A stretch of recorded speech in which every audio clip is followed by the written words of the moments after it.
Bonjour. Aujourd'hui, je vais vous parler de gaz. Pas celui que tout le monde pense, qui provient du système digestif, que ce soit en haut ou en bas. Je vais vous parler de gaz qui provient des articulations. En termes d'anatomie, une articulation, c'est très simple. C'est là où est-ce que deux os arrivent ensemble. Il y a du cartilage sur chaque bout d'os. Ensuite de ça, il y a une capsule qui entoure cette articulation-là. Et à l'intérieur de la capsule, il y aura du liquide synovial. Et à l'intérieur de ce liquide-là, il y a des gaz qui sont dissous. Les gaz dissous, on parle d'azote, dioxyde de carbone et oxygène. Un gaz se propage d'une région à haute pression jusqu'à une région à basse pression.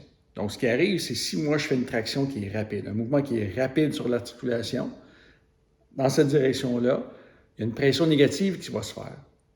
Bon, donc là, à ce moment-là, le gaz va sortir du liquide, il va s'étendre rapidement et c'est là qu'on va entendre le craquement, le popping sound qu'on appelle. En réalité, en français, on appelle ça une cavitation. C'est là où est-ce que le gaz va sortir du liquide.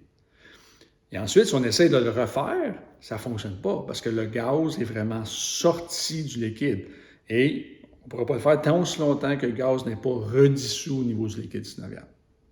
Aussi, c'est important de le faire dans le sens des articulations. Puis ce que je veux dire par là, c'est que, comme ça ici, il n'y a pas de microtraumatisme qui se fait au niveau cartilage, au niveau du joint, au niveau de l'articulation.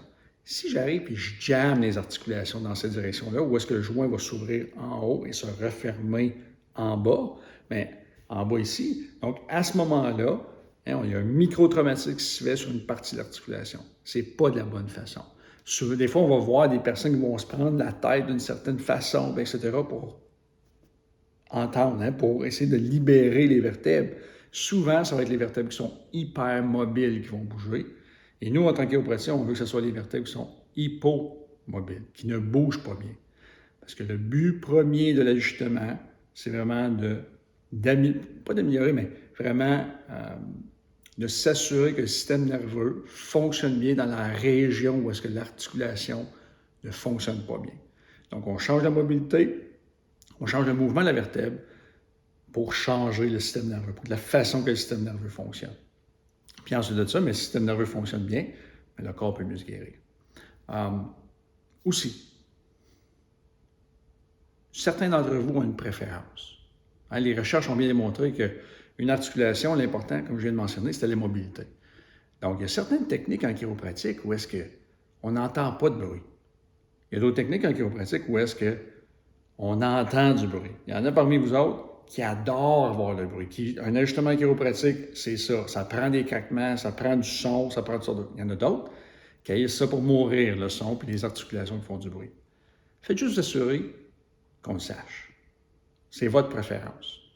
Le but en chiropratique, c'est vraiment d'assurer la meilleure mobilité de l'articulation, le meilleur fonctionnement de l'articulation pour changer le système nerveux. Donc, que ça craque ou que ça ne craque pas, ça ne change pas grand-chose au niveau de l'ajustement. Parce que le but de l'ajustement, comme je viens de mentionner, c'est de changer le système nerveux. Donc, si vous avez une préférence, assurez-vous qu'on le sache. Merci beaucoup.